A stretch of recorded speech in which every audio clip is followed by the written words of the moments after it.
All right, everybody, I'm Chad from Turner's Warehouse. This is Dane Groneman. Hello. Did I say it right?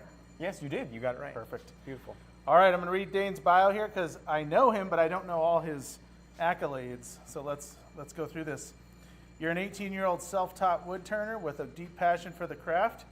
You began in high school in a small community in Lassen County, California. Lassen County, California. Lassen County, Close. California. Yeah. You discovered an old Powermatic lathe in the corner and got curious. That's kind of cool. Right? Interesting story. All right, so you started getting your knowledge of scrapers and you got some guidance. Who's trained you? So my woodshop teacher in high school knew how to use standard scrapers and only very little. And so he taught me what he knew and I loved it. And he was like, you're pretty good at this. You should look on YouTube. So I found Richard Raffin and Steve Jones and Tomislav Tomasic. I hope that's how you pronounce his last name. But Right. they've taught me everything I know. Richard Raffin's a pretty good one to have on your side. So right? Good job Right. there. But anyway, Dane has done some great work. He's here to share it with y'all. In person, if you guys have questions, feel free to ask. Don't hesitate just because we're on YouTube. On YouTube, they're going to ask questions and they're going to talk about all kinds of weird stuff like always. But that's okay. This is true. Take it away, Dane. All right. Okay, so today we're going to be turning an end grain box out of mesquite. Here's the blank. Beautiful. I'm not sure the dimensions actually, which is kind of a tragedy, but I believe it's somewhere around 2.5 by 2.5. It's kiln dried, so it should be stable. And yeah, so we're going to do this. So first, we're going to get started. This is a Vicmark chuck. This is a VM100. This is my newest edition. Before I only had 2 Nova chucks, and they carried me through everything, but this is my child. I love her very much. I almost gave her a name, actually, but anyway, so we're starting off in Vicmark step jaws because this blank won't fit in my standard jaws. And then we're gonna rough it down, turn a beautiful 10 in using my 3/4 inch skew chisel, and go from there. So yeah. All right. Beautiful, beautiful. All right, green button. And then we will bring in our live center just for a little bit of extra support, nothing crazy. You don't want too much pressure in there. And we are going to start with a beautiful 3/4 inch skew chisel from Henry Taylor. I use all their tools. I love their tools very much. And I freehand sharpen all of my tools. So this is a skew. It's got a very, very slight curve at the tip, just a very slight radius, and then I freehand sharpen as well. So the angle is about an included 30 degrees, so 15 on each side, I believe. I don't measure, so yes. All right.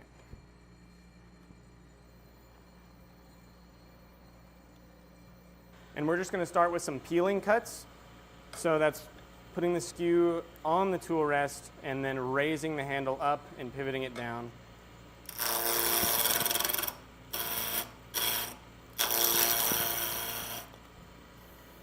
Until we get it round.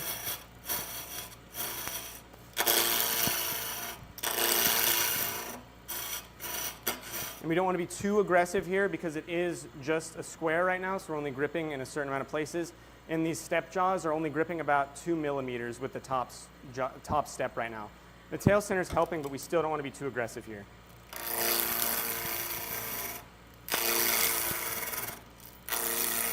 It is also kiln dry. So it's a bit harder, makes it a bit more tough, but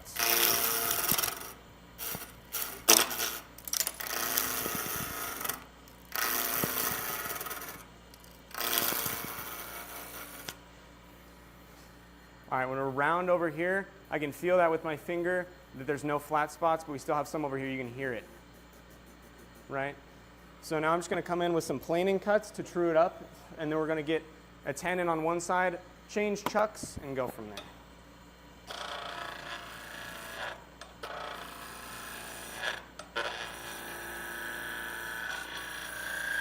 And I'm actually going to switch to my bigger skew here, but it holds its edge, so I think it's high-speed steel.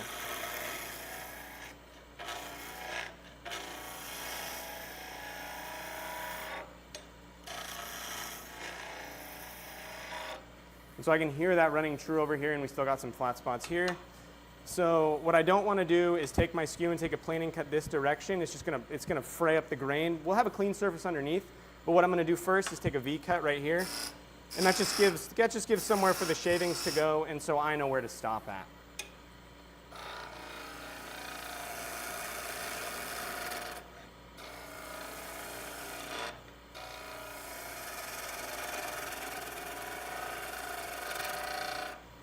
A little bit of vibration, just going a little bit too hard. Beautiful. Okay, it looks like we're round, so we're gonna go back to a peeling cut on the end here. I have a pair of dividers set to the perfect diameter for my other chuck, which just has standard jaws on it. So what I'm gonna do before I do that is true up this face. Just come in with the point of the skew. Come on. There we go.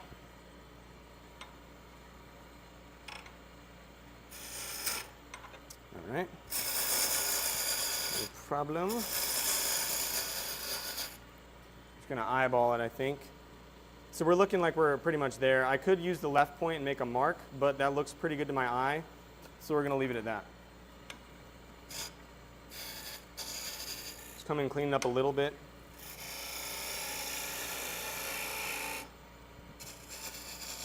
And that should be perfect.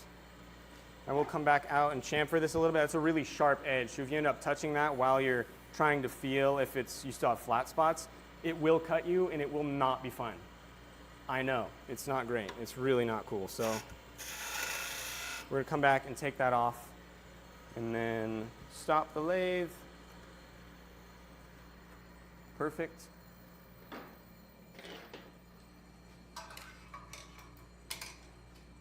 And then we will take this tailstock out. It's all good.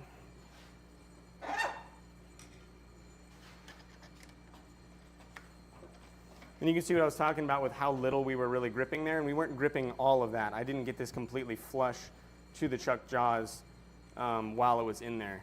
So that's why we needed the tailstock up, or else it probably would have flown out on me while I was using those peeling cuts with the skew, because they're quite aggressive.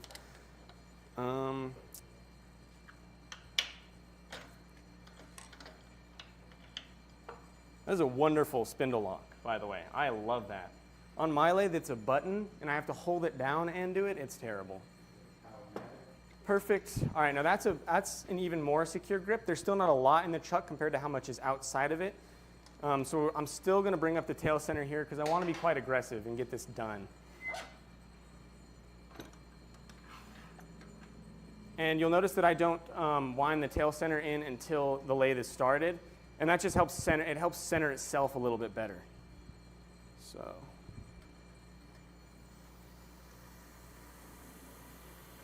And there we are, and it's just enough to support it. I'm not like tightening this. We don't want to put any extra stress on the wood here at all.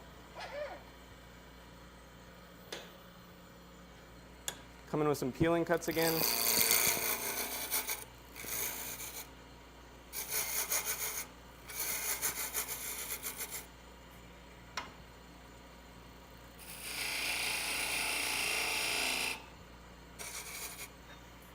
And then I can tell that that is too big still. The chuck might grip it, but it'll probably be better to get it perfect. So right there, I was using only the left point of these dividers.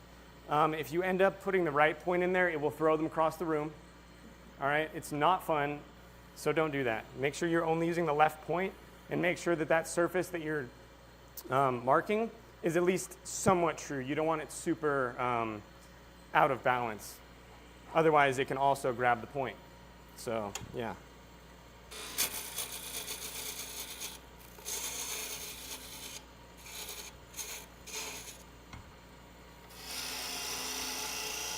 And the other thing I'm doing here is I'm taking this groove above the foot and I'm undercutting it ever so slightly so that it seats flat up against the chuck jaws at the top here. And that will make it so that it runs true. So now we have a tenon on both sides. And what we're going to do now is we're going to mark out where our box is going to lie, and then we are going to take a parting tool and we're going to part it where we want it. So on a box about this big, I'm probably going to end up taking off that and that in the end. And we'll maybe have a knob on the top. We'll see how I'm feeling. But I think that's going to be our proportions. And the lid's going to sit somewhere around maybe here. And then the flange is going to be around here. And then we'll have that meeting somewhere in the middle. And we'll have some sort of detail to hide the joint. So this piece, this portion here, these two lines in between there, that's going to be the flange. That'll fit into the lid. So I want to part on the right line, my right. And we're going to do a majority of the work with the tail center still, and then when we get to the end, we'll take the tail center away.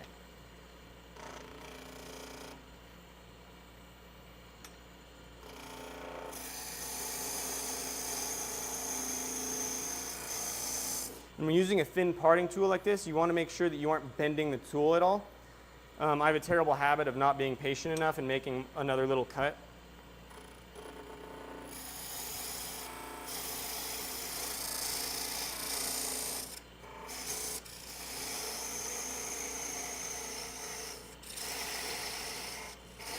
So I'm taking almost 2 tool widths of this, which thankfully, since this is a thin parting tool, is not that much material. And we're going to loosen the tailstock here, wind this back, and then I'm going to take my other hand and I'm going to hold the bottom of it, except I'm not going to grab it as I'm trying to part this off. I'm just going to let it fall into my hands, and hopefully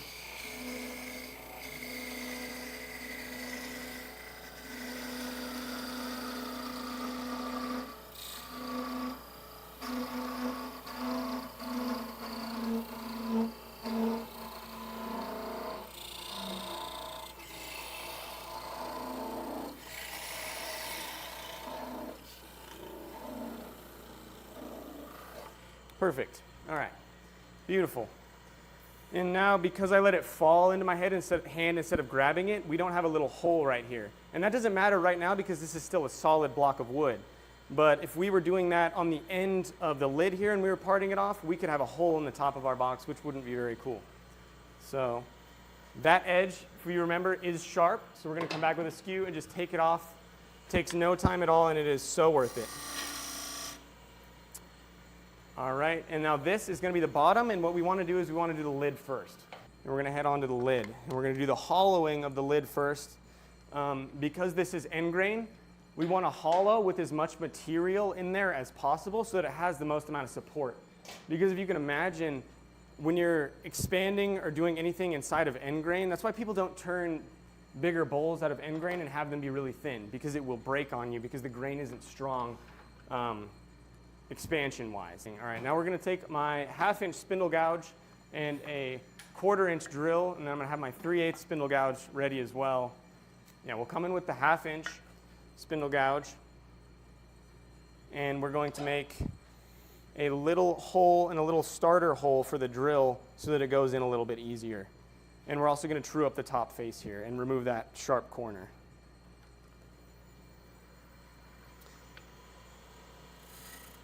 So just a light little cut here because I don't have the tool on its side, so it's likely to catch.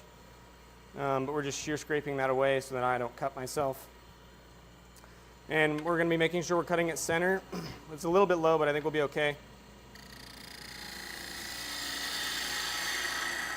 Just find the bevel and ride it into the beautiful center. And now we are going to make a little hole directly in the center. And that's a beautiful, perfect hole for our 1/4-inch drill. And now we're going to drill a depth hole so that we know how far we're going and we can hollow aggressively without needing to stop and check constantly about what's going on. So I just use my thumb as a guide. I'm not pressing super hard into the wood. If it touches it, it touches it, but it's not a big deal. And I'm going to go to this pencil line that I made earlier, maybe a little less.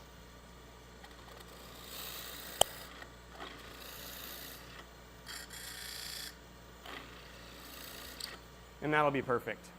Now we're going to come in here with a little bit of back hollowing, but because it's kiln dried, it's going to be pretty tough. So we'll end up doing most of the work with a big square-ended scraper that I have over there. And so for this back hollowing cut, we're going to come in and we're using the bevel here, and we're going to be taking material off with the top left of this wing, the top of the left wing. And we'll see some ribbons hopefully if I can get it right. But never ever do this on cross grain. This is an end grain box, and this technique only applies to end grain. It's not safe to do on cross grain. Thankfully, I didn't find out the hard way. So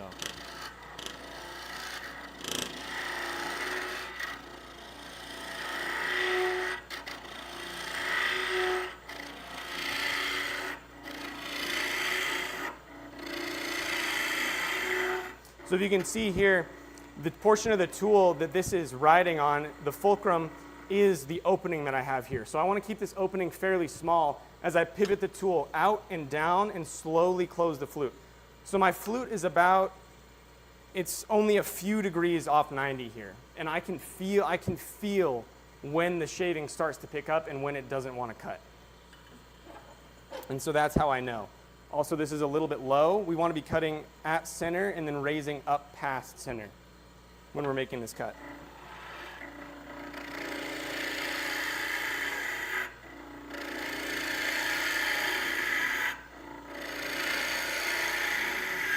Notice how I'm using my body here.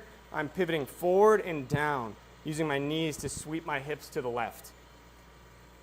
And so we have a little bit of the hole done. We are at the bottom of our drilled hole. And so now I can use either the wing of the spindle gouge to get most of this out, or I can use a square end scraper, so I'll show you both. So I'm just taking the wing, and we want to make sure we're not being too aggressive here.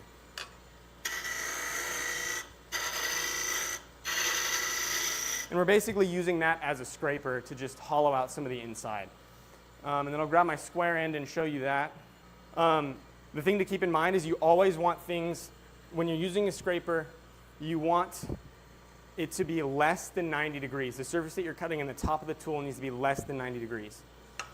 So as I'm going directly parallel with the lathe axis, I want to have my tool tilted down. So we're going to come in here and just take a minimal amount out. We're taking 1/8 of an inch at a time, using maybe 1/3 or 1/4 of the tool.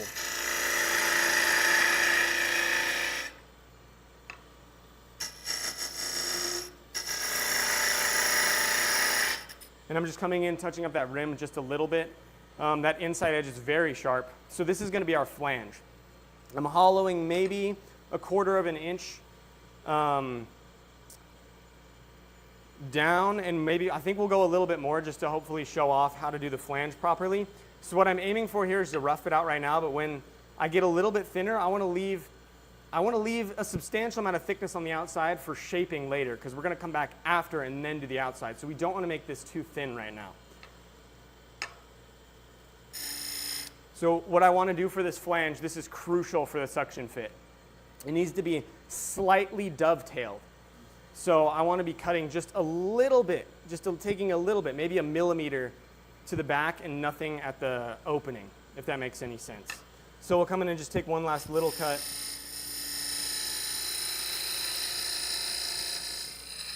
And that should be good. And the way that we check that is there's multiple ways to do it. If you have internal dividers, you can put those in there and expand them until you're flush with the very inside at the back, and then pull them out. And if you have a little bit of resistance, that's a beautiful dovetail, and that's what we want. So it either needs to be perfectly parallel or slightly dovetailed. I usually go for slightly dovetailed because I can't get the parallel one right. So right now I'm taking, so this is a straight edge. This is my chuck key, right? And we'll blow out some of this sawdust. And what I'm doing is I'm taking this flat edge and registering it up against the back where the end of the flange is. And I'm looking overhead. I'll switch to that, the overhead, so they can maybe see. I'm pressing it up against there, and I'm sighting through the bedways. And what I want to see is this Allen key tilted a little bit to the right, just a hair, just a little bit to the right. That's all we need. So that's perfect, which is incredible. So that's awesome. That's usually what takes me the longest. That and then the flange of these takes up most of the time, as well as the talking. But you know. So we're going to come up, raise the rest just a little bit higher, because we still have all the hollowing to do. Because now the flange is done, but we still need to hollow the rest of the lid, which won't take very long. So just come in again with my little cuts, just taking my time, not overloading the tool, not trying to do too much. And I'm going to try and look a little bit. So what I'm doing right here, holding the back of the tool,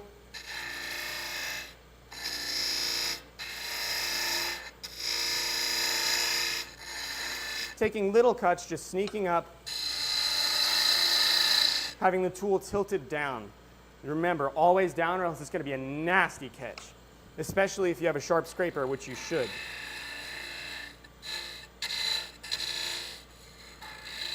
And the wonderful thing about this mesquite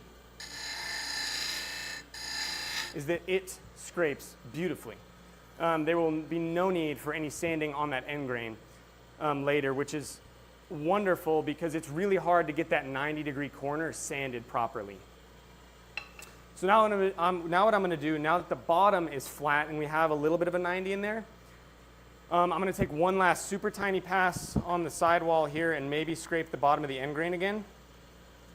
But when I'm cutting this top wall here, because the tool is so thick and because of the angle, we want to be cutting with only the very top portion of the edge. So we want to raise the rest a little bit above center so that we're only using the left portion of this corner right here. Otherwise, it's going to want to push the tool into the center, and you can feel that when you're turning. If you don't have the rest high enough or the tool pointed down, or if your scraper is not sharp, of course, then it's going to want to push the tool out of the wood and it's not going to want to cut.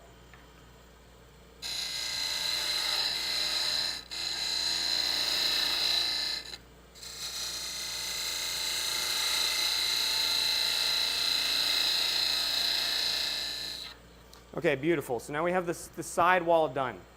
And now what we're going to do is we're going to come back and I'm going to take one super light, just stroking the very surface of the bottom of our lid here. And that's going to give us the best possible surface. So I'm tilting the tool down right below center, and then I'm picking it up as I go through center and then carrying it across. If you try and nail center straight on, you're going to miss and you're going to have a little dimple in the middle, which no one wants, right? So we're going to remove that dimple that we get by coming through center and just dragging the left corner across.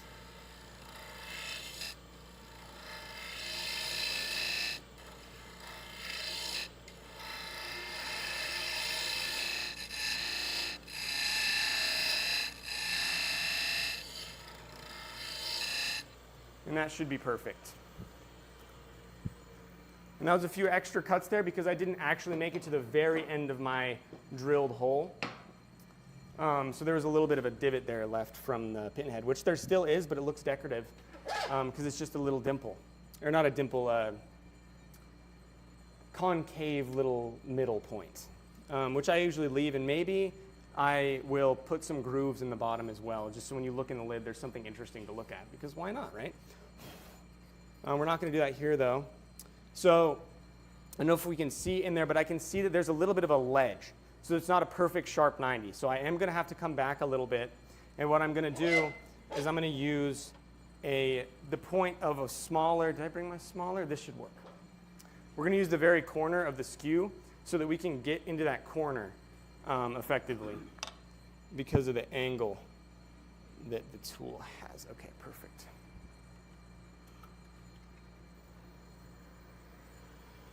And so again, same thing. This is basically just a scraper at the moment. So what we're going to do is make sure we have the tool raised high, the tool rest raised high enough so that we are tilting down when we are at center. So we don't have a wonderful catch. And right now I can see in there with some beautiful light. Typically on a deeper one, you cannot see in there. So it pays almost to not look in there so that you can do it without looking.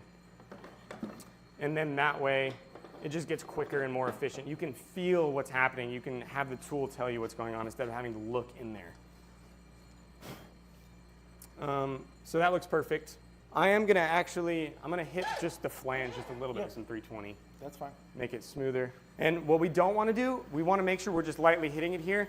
Even if I was going to sand the whole thing, what I don't do is sand the flange very much at all, because we don't want to mess up that dovetail that we spent a really long time trying to get. Not in this case, because I'm awesome, but typically. So just a light touch. And with some fresh abrasive, that was perfect.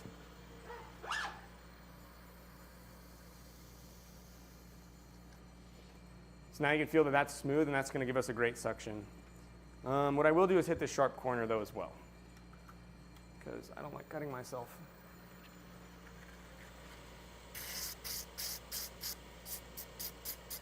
So just a little bit, and that's perfect. All right, and so that's our lid, the inside of the lid, done. Freaking beautiful. So now we move on to the bottom, and it's going to be largely the same process, except this time we have to fit the flange to the lid. Beautiful, so that's running true. Now this is going to be a little bit deeper of a hollow, so we got to be a little bit more careful, especially with this back hollowing cut when we're coming in here. So I like to use a 3/8 spindle gouge, usually when I'm coming across doing any fine work or trimming up any surfaces. So that's what we'll use. And we're going to come in, and that's running pretty true.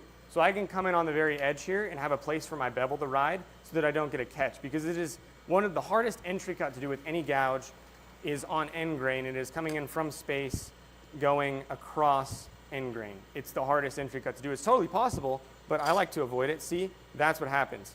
If you don't have your tool tilted in all the way, 90, you're going to have a catch because the wood is going to want to roll up the edge of the tool.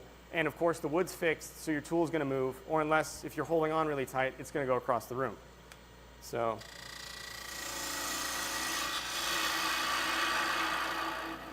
we come in, ride the bevel beautifully in the center, and then if you remember, we're going to drill it out. Come in, make our cut, and now we have a beautiful starter hole. So again, with our 1/4 inch drill that's just in a longer handle. If you're doing this and you're making a drill like this, I made the mistake of having a super short handle. You don't want that. You want a long handle so that you can have a little bit more control, especially if you're using a thicker drill bit.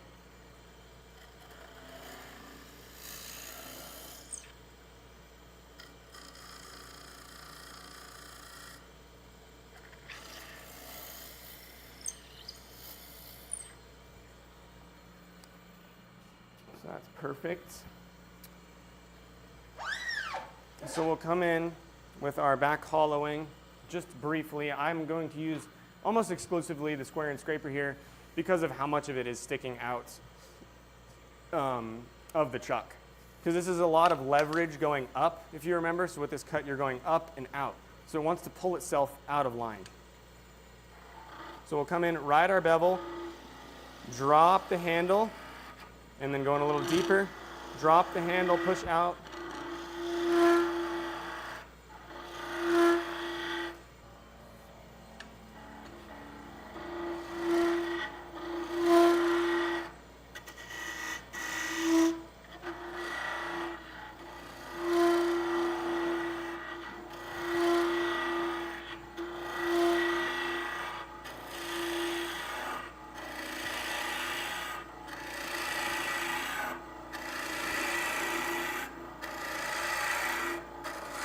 And I'm only going to hollow a brief little hole at the moment.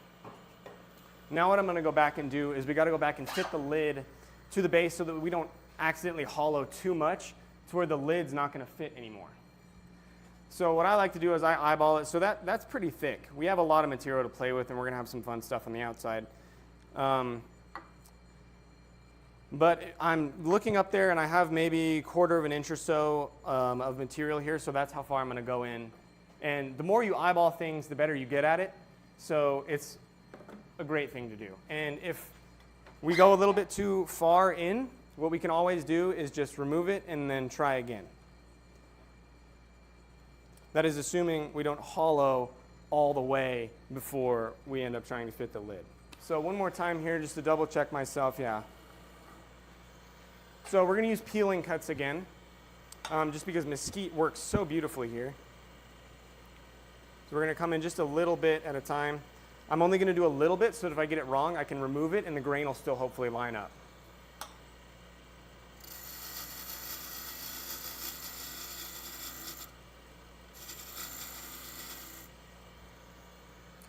And now we're going to eyeball that, so we need a little more.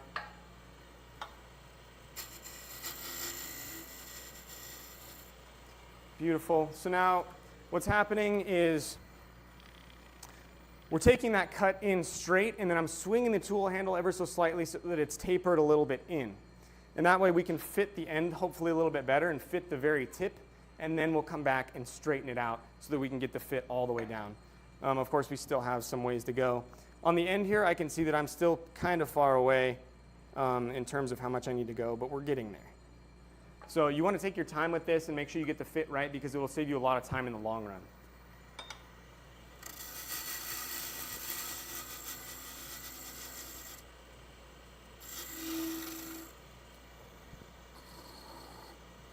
So now that's a little bit angled in. Now we're going to come back, straighten it up again. And angle it ever so slightly again. And that's pretty much there. So what we're going to do now is take our little, I have a pencil in here.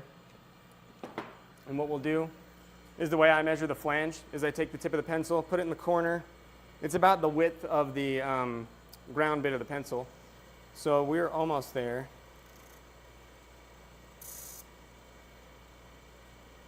Might need a little more than that, but should be good.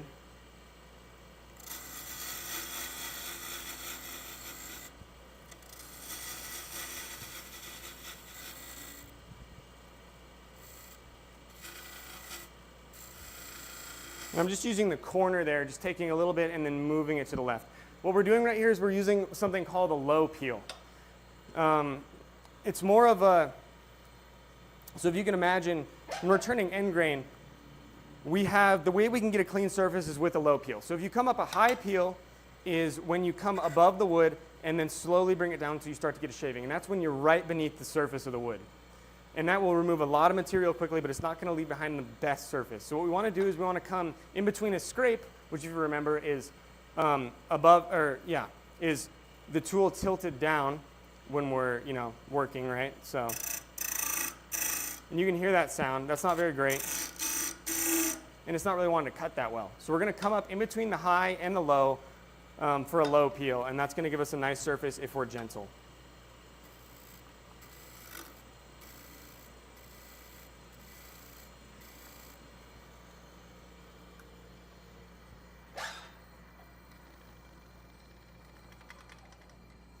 So again, we're just barely not there.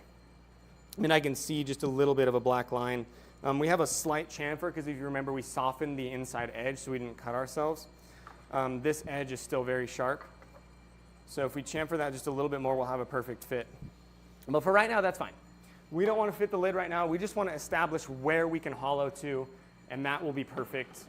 So then we can get the hollowing done, then come back, and what we're going to do is we're going to end up jam chucking the lid onto the base so that we can do the entire outside shaping together.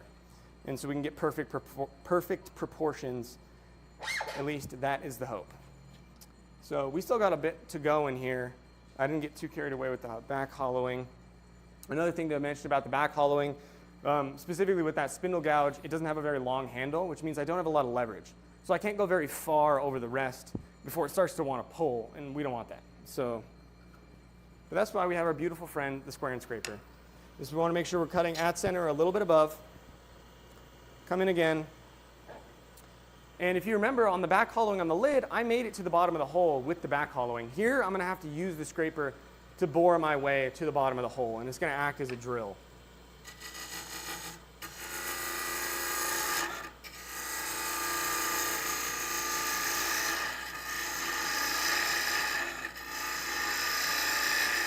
And you can see what I was talking about with the tool wanting to drift into the center there.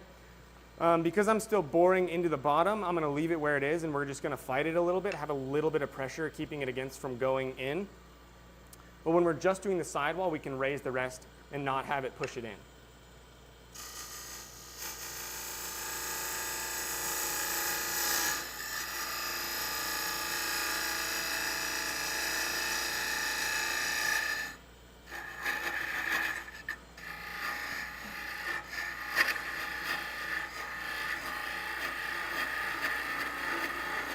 And so what I'm doing right there is I can feel center, and I can feel where the tip of the tool is and where it's wanting to pull me. So that's beautiful.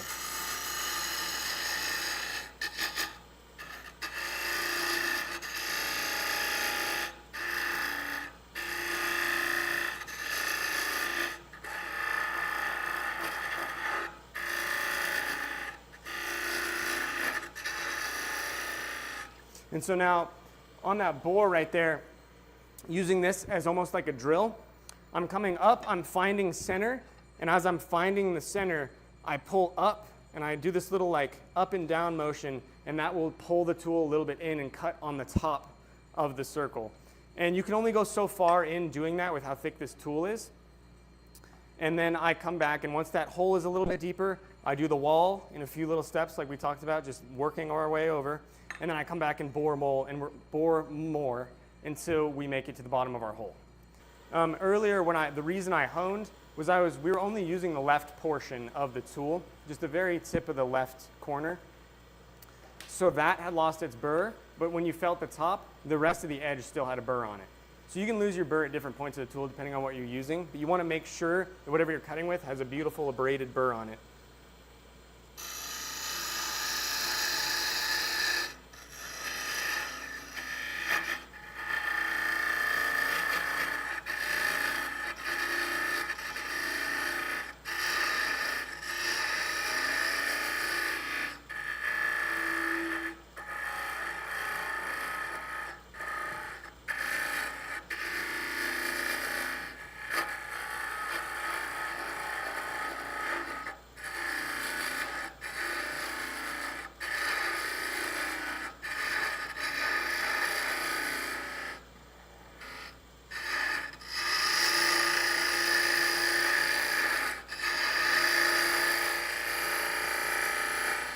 Man, those shavings are hot.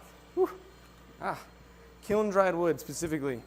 Very, very hard. Okay, so I can look in there and I can almost see the bottom of our hole, I think. It could be filled with shavings because it is a small drill, so it doesn't like to eject the shavings properly, which is quite annoying. But we're going to come in. I have my little pencil here. We're going to see how far we've gone. So that is our exact depth at the moment. But I can feel with the tip of the pencil there that we are at the bottom of the hole. We just have a little bit of a divot like we did on the top lid. So I'm going to come in again, and we're almost there, I promise. This is the boring part. Literally. Boring. Get it? Oh my God. So great.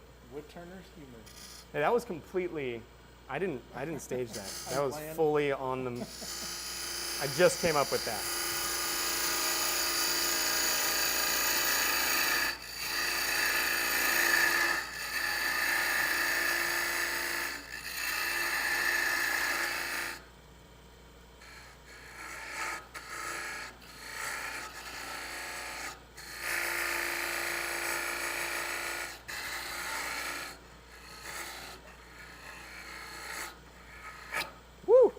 So the reason that catch happened was because I had the tool tilted a little bit up. I felt it myself pulling the left corner up a little bit when I had my body weight over it.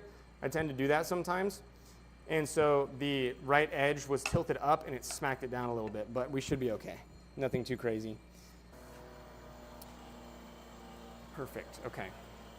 So we're gonna come back in, we're gonna raise the rest just a hair. Because another reason that catch happened because the tool was tilted up, so it wanted to grab it. And I like to have my full body weight. It's tucked under my arm. I like to have it right here, boom, solid. It's not going anywhere. If I have a catch, the wood will go flying, which, you know.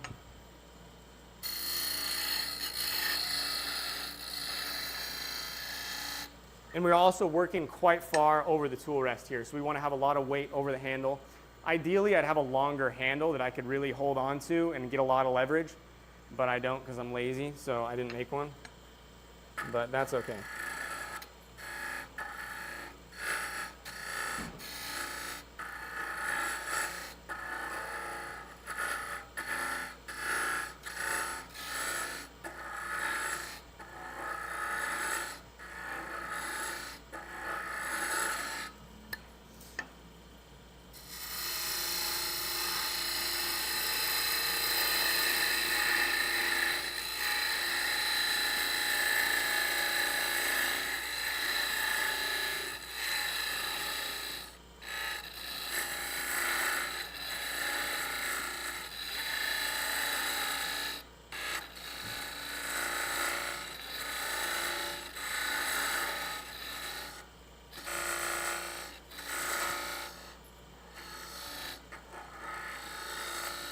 All right. Now with the boring part done, second time, I know. Dun-dun-dun. Shut up. So we made it to the bottom of our hole. The bottom is super smooth and super flat, but again, we have that little ledge where it meets the bottom in the corner. And that's because this tool isn't radiused enough to get into the tool. What I forgot to mention was that I am ever so slightly dovetailing the inside of this as well so that it tapers back. That way when we go to jam chuck the base potentially, we will be fitting our lid to the opening instead of trying to fit it somewhere down inside where it's the smallest, if that makes any sense. So if we taper it, the opening is the smallest part, and that's where we'll fit our lid over something to jam chuck it. Now I'm going to come back in with a skew again so that we can hit that very corner. We do have a little lump in the middle, which I might go back and mess with. And I raise the rest again because this is a thinner tool, so we always want to be pointed down when we're working at the bottom. So I'm going to try and look in here because I think I can.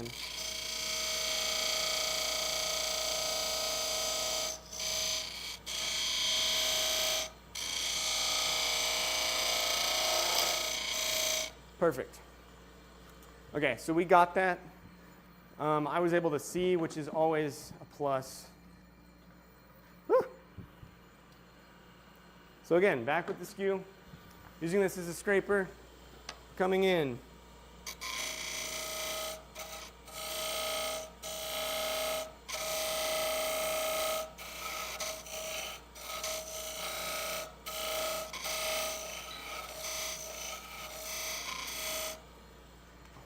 So if I look in there now, I can see that the bottom is quite smooth. There's a little bit of a ring, so I'm going to take my square end scraper again.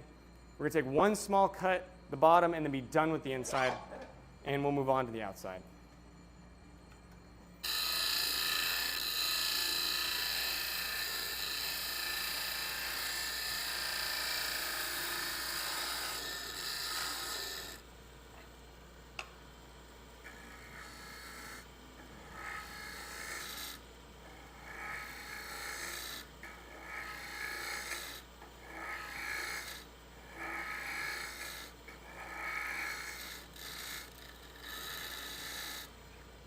Perfect. Okay. Now that should be good this time. Wonderful stuff.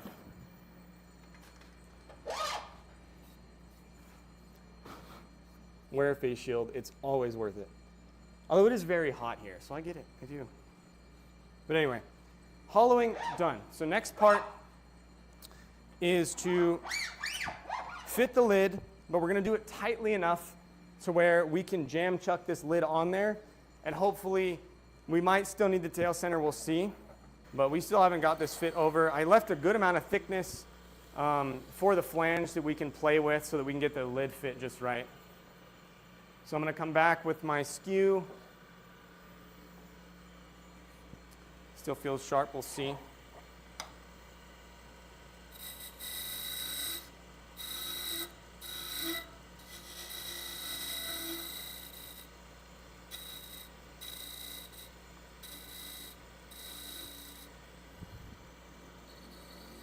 So that's barely fitting over the end. Notice how I'm not putting any pressure in at all when I'm trying to fit the lid here. It's safer to just turn the lathe off. That's what I recommend to do, but I'm lazy. So I like to see if it fits barely over the end, and then I don't do that again with the lathe on.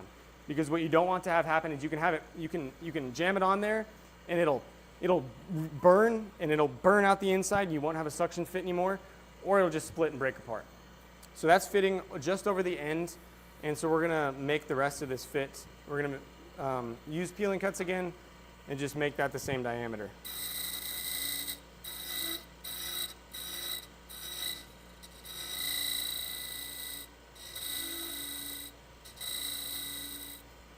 Now this part of fitting the flange, we really want to take our time with. This is where all the time of this project should be going, is into the flange. That's why we want to try and save time other places instead of trying to save time on the flange, because this is what makes the box cool, is the suction fit. So if we don't get the suction fit, that's lame.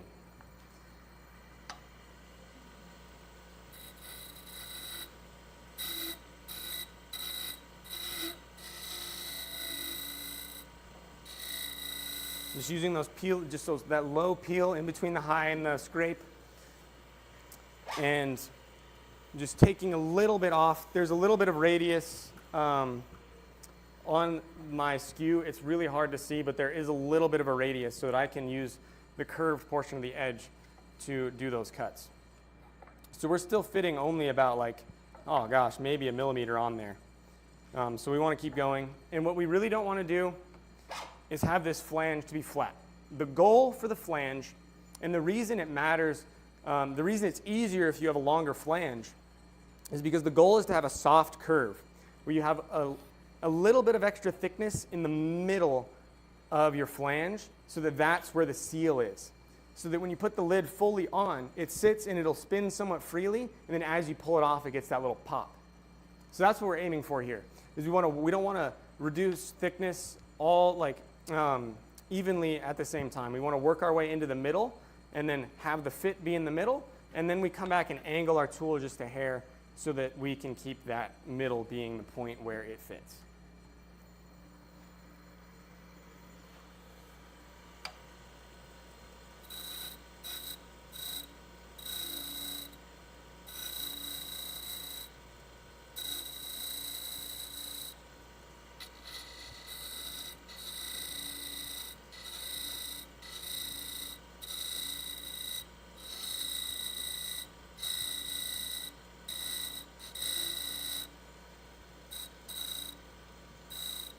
Just little amounts. What I'm watching specifically is I'm watching the top horizon to see how the shape is coming along. So we're fitting a little bit more on there now. And we're just going to keep working our way down until we get the lid fit. I'm going to try and hurry this up, and we're going to get the lid fit. And again, we want it tight so that we can smack it on there and turn the hole the outside. We don't want the perfect fit right now. We'll do that after the outside shaping is done.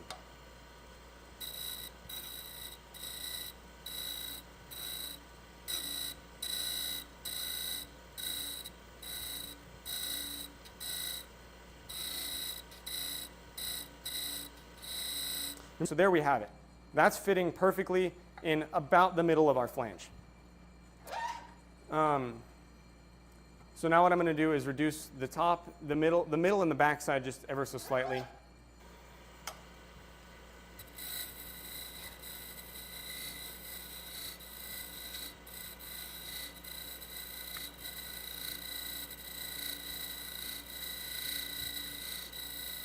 And so we're taking our skew here, but we're not using a full peel. This low peel is leaving a beautiful surface, partly because of this mesquite and because it is so lovely to work, and it just works beautifully as a turning wood. So there we go. So now it's on there. It fits really tight over the middle, but I did take off a little bit too much in the back, but that's what I was going to talk about earlier. So we have that, and we have our beautiful tail center. So it's not a big deal. But what I am going to do is I have a little bit of beeswax with me, and this is what I use to finish the entire thing, this or boiled linseed oil or something, some cooking oil or food safe oil. But what I'm going to do here is I'm going to take some beeswax, put this on the flange, and hopefully that'll give me an even tighter fit. So I'm layering on a nice layer of that beeswax and just melting it on. And now what we should have is an even tighter fit. And what that's also going to do is it's going to help it stick.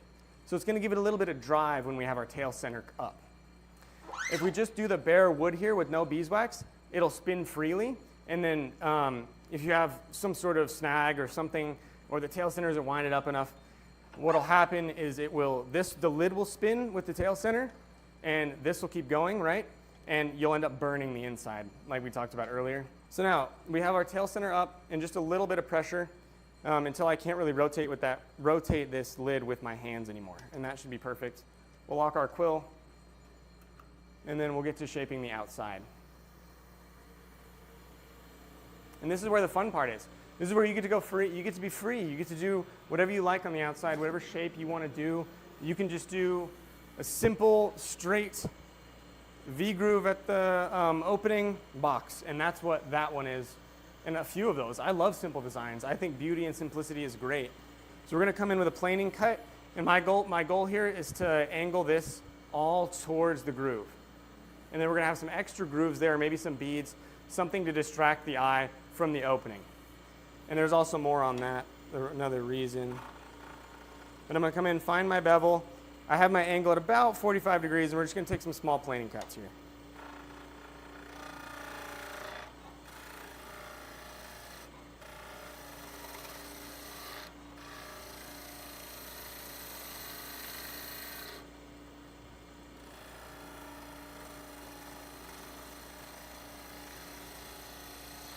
Now, if you're not comfortable taking these small little planing cuts, what you can also do is do the low peel like we were talking about.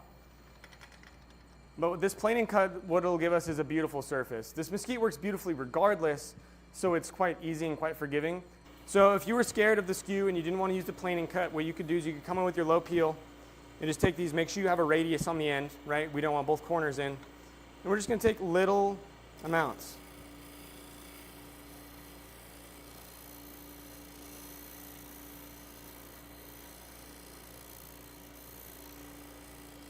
Just light pressure, very, very light pressure, stroking the surface. We don't want any pressure in there at all. If the tool's not cutting, if you're not putting any pressure, go to the grinder. You want a sharp tool always. That is so key in wood turning, is a sharp tool. It is the root of many of your problems. But you see, there's no picked out grain. There's a little bit of lines here for me coming off the bevel when I was doing the planing cut. But other than that, it's a beautiful surface with the low peel. So it's possible. It's a little bit taboo. Some people will probably make fun of you, but if you're just in your garage and you want a cool suction fit box and you're scared of the skew, that's perfect. You can also use a gouge, use whatever you're comfortable with.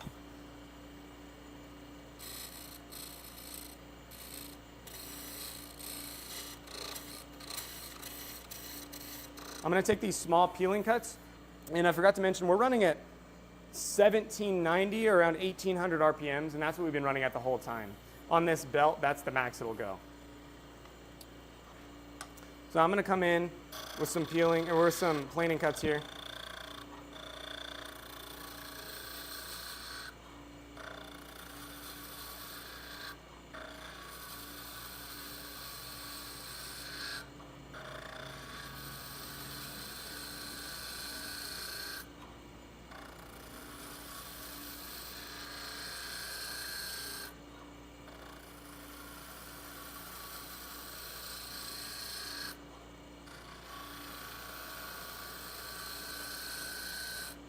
Just taking little bits off, taking my time.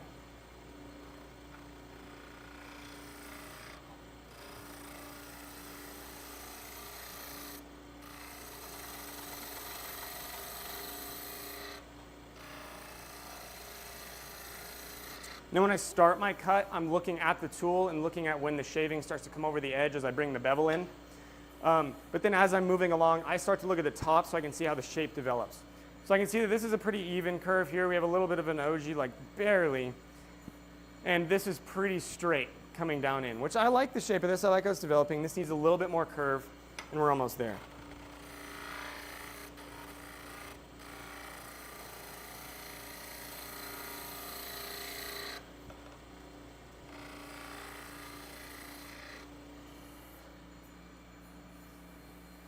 So that's fine. I'm happy with that. So I'm going to come in with some V-cuts here. I'm going to come in, raise the handle, either end, cutting with just the tip. And that's a beautiful little V-groove, and we're going to chamfer the top edge. And if we were sanding, we could turn that into a bead, but since we're not sanding, it'll be sharp like that, which will be fun. So maybe we don't do beads because of that. Maybe we do just some extra grooves in here.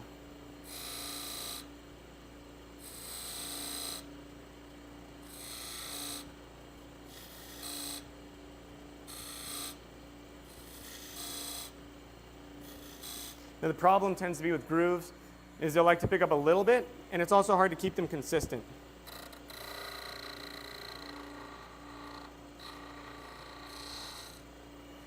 So that's perfect spacing, and we'll put another one there.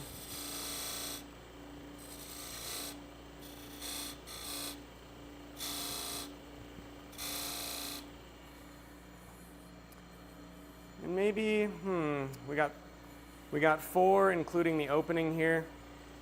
Maybe we keep 4. Maybe that's fun. Perfect. So now what we're going to do here is we're going to turn this into a little knob here. And there's not much needs to be done up here. It's a nice little tenon. It was cut cleanly. I wasn't trying to cut it cleanly, but because mesquite is beautiful and wonderful and I love it, it cuts beautifully. So it's my friend. It likes me. All right, so again, 3/8 spindle gouge. It's got quite a long bevel on it. Nothing too crazy. What we're going to do here is turn this into a little knob like that one. So we're going to do a little cove here. So coming in, tools at 90. I'm going to pivot down into the wood. We're cutting at center, hopefully. A little bit above. That's fine. You can be a little bit above, just not a little bit below. We're going to come in, rotate, swing our body. This is quite a tight cove for this tool, but I think it'll do it. Yeah, that's perfect. So that worked out great. That's awesome.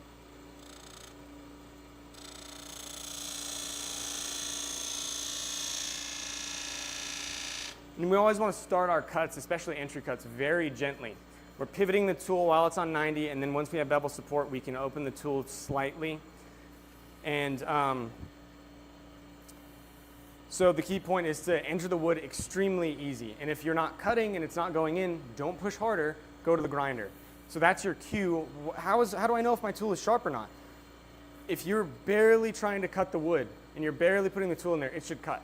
It should go in, it should cut. If it doesn't, you need to go to the grinder. Even if you just went to the grinder and you're like, well, I just sharpened it, you missed. It happens to me all the time. I miss portions of the edge and it doesn't work right and I have to go back to the grinder. So the top here is quite true actually, which is interesting. I wasn't sure if we trued that up in the beginning or not. But what I'm gonna do here is I'm gonna leave the cone center little divot, and I'm just going to maybe put some decorative grooves to help take your attention away from the fact that there's a tail center there. Anybody who doesn't turn won't know that it's from the tail center. Anybody that does will know. So you just got to keep that in mind, who you're trying to please, right?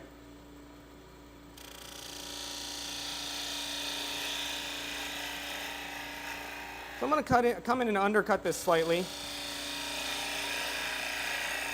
More than slightly. We're going to undercut it. Then we're going to have a little dome. All right, we're going to come in, we're going to make some grooves. We're going to make one groove because there's already a groove there. And I'm not going to use the spindle gouge for that. It's better to use the point of my skew because the tail center is kind of in the way here. So we're going to come in.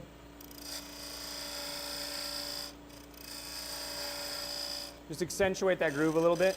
Using the bevel side, I'm going to clean it up just a hair. And that should be good on our top. That's perfect. I'm not going to mess with it. What I'm going to do is blast this with some 320 real quick. It's such a beautiful surface. We're just going to hit it.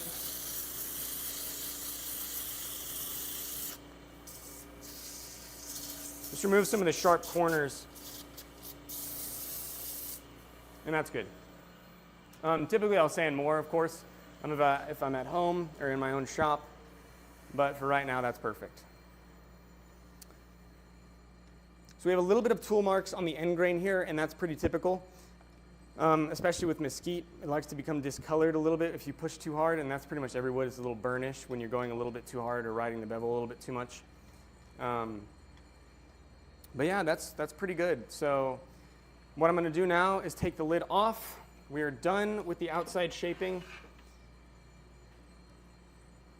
And what we can do now is check how deep our bottom is, part it off, and then jam chuck the end or put it into this chuck and turn the backside, which is almost the sketchiest part of this whole project. We also need to final fit our flange to our lid. So I'll come in, I don't want to leave a pencil mark, so I'll use the eraser side. And our lid, I don't know if I even want to touch that. In fact, what I might do is we're going to take some paper towel here, and we're going to get rid of the beeswax. Oh.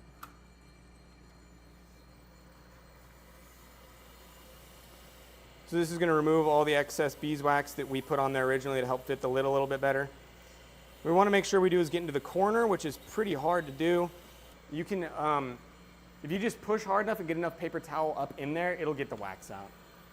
It just takes a little bit of finessing. Okay, that's good. What I don't want to do is part off too much of this and ruin our proportions here. So it's just going to be a little bit of a clunky box. We could have hollowed a bit deeper, but it's okay.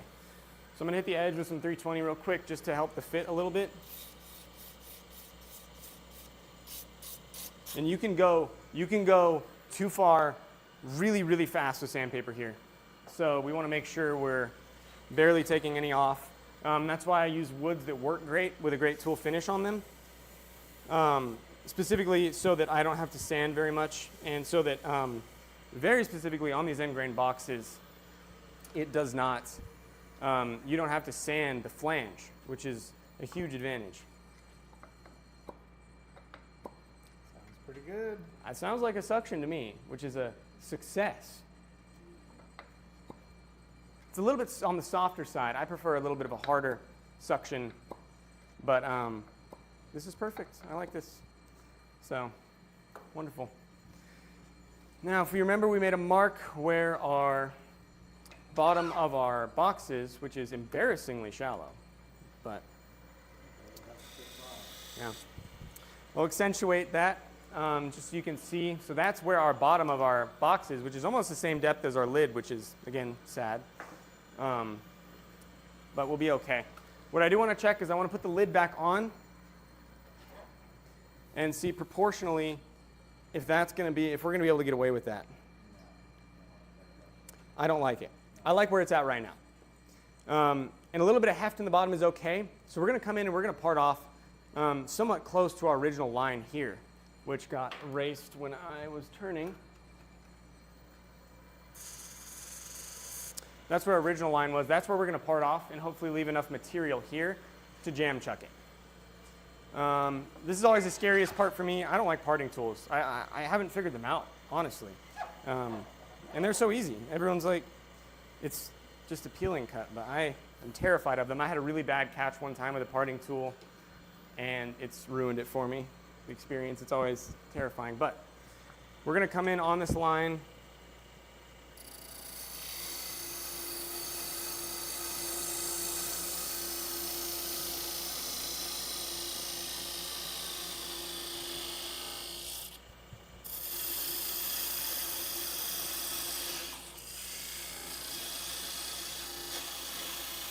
And it's the same principle as the skew peeling cuts. You're coming above and just raising the handle in and pivoting it down. If it starts to bind up a little bit too much or it's not wanting to push it all, just pull the tool back out, make another relief cut in there so that the tool has room. Because this tool will follow the easiest path of resistance because it's so thin, it'll want to flex, depending on what's going on in the wood. So we want to make sure it has enough room to do that if it wants to.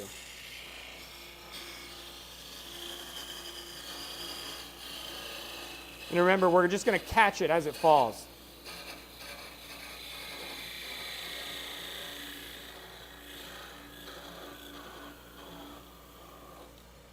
Perfect. And now we have a little dimple in the bottom, so now there's not a hole. And that would have been a real big problem if I hadn't caught the bottom of this one specifically. Because there's only about, I don't know, I can't get my fingers in there right, but maybe 3/8 of an inch in the bottom, probably a little less, honestly, maybe 1/4 of an inch in the bottom in that. And because it's end grain, it's weak that way. So that is why we want to leave a little bit of heft in the bottom. This is excessive, but not by much. So that worked out. We're good. What we want to do now is jam chuck the bottom. I'm just trying to see if I can open up this chuck and grip the outside instead of having to. I think we can. So that'll be good. So instead of making a jam chuck today, it'll be quicker to just take this out, this little block. And we're going to use the jaws to grab the flange itself. But we don't want to leave teeth marks. Ed recommends using blue tape, but he didn't bring any. Yeah. Well, you can't recommend it if you don't have it. Yeah, this is true. Come on. Anyway, we're going to use a little bit of paper towel, and what we don't want to do is crush the lid here. That would be a tragedy. So I'm barely gripping it. I can still spin it, so I'm going to tighten the chuck just a little bit more. We don't need a lot here. We really don't. So, boom. And that's not going anywhere. I'm going to have to tree that up a little bit more. So we want this flush against the top, barely gripping it, just enough so where it doesn't spin. There's a little bit of pulled out grain, or But what we can do is take a skew, and we can hopefully just remove that little nub in the middle so that the tail spike has somewhere to go. Take the center out. So now what we're going to do, we might want to bring the tail center up here, but I'm just going to use my hand. So we're going to see. This could be disastrous. We want a really sharp tool here so there's no pressure against the wood. So you remember, we're barely gripping this. It's not held in there very hard. So ideally, I'd have an MDF disc with the tail center up. We don't have that. I didn't bring any. So what we want to do is undercut this very slightly so that it sits on the outside and sits flat, square up against the table. 3/8 spindle gouge. So we're going to ride the bevel coming in. I'm using my thumb as a fulcrum here and stabilizing the wood with my hand. Coming in with the bevel. We're going to take extremely little cuts.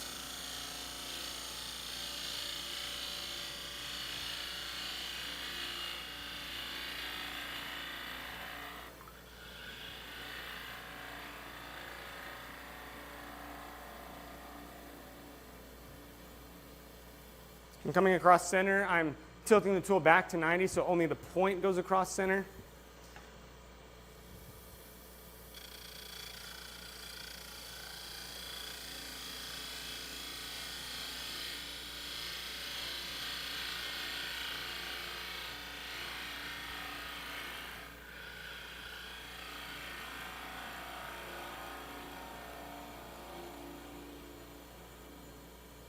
Very focused here. So what we can do is, it's not on there very tight. Usually what I'll do if I'm checking something running true like this, if you have the right lighting above, you can see a shadow through and you want to see it touching at either end. And that's how you know it's undercut. Right here, I can feel that it looks to be, yes, yeah. So it's undercut enough to where it's only sitting on the rim itself. So that's what we want. That's enough. That was sketchy. We're not doing any more of that. What we are going to do is hit this with some 320 again, just to take that sharp corner off.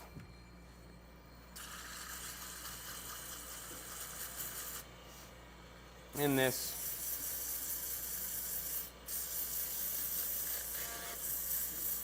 I blasted my jaws. That was not cool. So that's all we need for right now.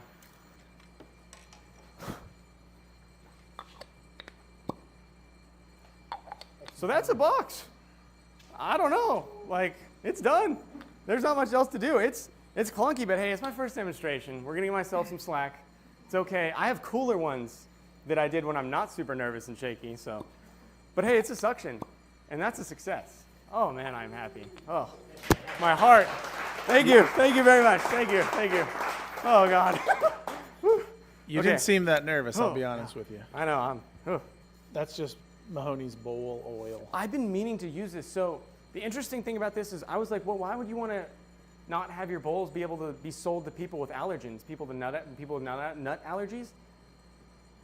There's no nut There's in it. no, the thing that's in there that causes the allergy isn't in there. Mhm. So I need to start buying this. I've heard it's great. Okay, There you go. here we are. Wrong way. There we go. So we still got some oil in some of the grooves and whatnot. And ideally, I'd like to have another groove on the lid in order to hide that fit a little bit better where the lid actually sits instead of it just being a groove. So that would be ideal, but I didn't do that. But it's fine.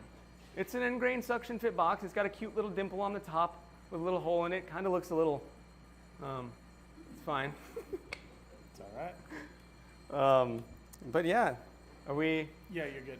These you saw in a picture for the live stream, if that's what you were watching from. Is that right? Yeah. It was my goofy face and some beautiful end grain boxes. So what I love about these so much is that the grain lines up, which is so cool. So cool. And I like to show that off by keeping it simple. And it's faster. I've done some like towery ones before, sort of inspired by Richard Raffin, some of his works, and some different architecture around the world. Lots of churches and cathedrals and things like that. But these are my favorites. I keep coming back to them. So, what's interesting, what I forgot to mention about the flange is you need to have it seated. You need to have the flange seated up against the top of your lid. If this lip right here is sitting right here instead of this being at the top of the flange, you won't get as good of a suction, and you'll get a softer suction like that, which doesn't really have a pop as well. But it's still cool. So yeah. Very nice. Dane, what else do you like to turn besides lidded boxes? Lidded boxes. I turn wonderful, amazing, awesome, everything's. I do a lot of spatulas, things like that. I do a lot of these bowls. I love turning wood that warps a lot and green turning wood. So this is a piece of red gum that I got from our mill. I'm told it's red gum. I'm not sure. No one knows. Everything's got different names and whatnot. And red gum is more of a generalized term for a type of eucalyptus that grows. It looks like red gum. Yeah. But yeah, it's super warped. It went really oval. Look at that. That's out a lot. But I love it. And I turn a lot of things with 3 little feet. So I don't know if you can see that in the camera with the lighting, but there's a foot there, there, and there. And when you have 3 feet instead of 4, it sits flat. You can wobble it. I'm not going to do it here, but it goes back to being completely flat when it's on 3 feet. So, yeah. I turn a lot of bowls like this. I do a lot of green turning. I get a lot of green wood that happens, so I'll usually rough it out into bowls, or if it's wood that warps a lot, then I finish turning it while it's green. And that's what I like doing the most, because I love watching the warp. Because when you turn your bowl and it's square, and then you come back the next day and it's warped more, and et cetera, until it's finally at a stable moisture level, that's super cool, and I love that. So cool, right? Thanks, everybody. Thanks, Dane, for coming out. Thank you so much. I really appreciate it. And it's we will incredible that we had so see many you next people, so thank you. time.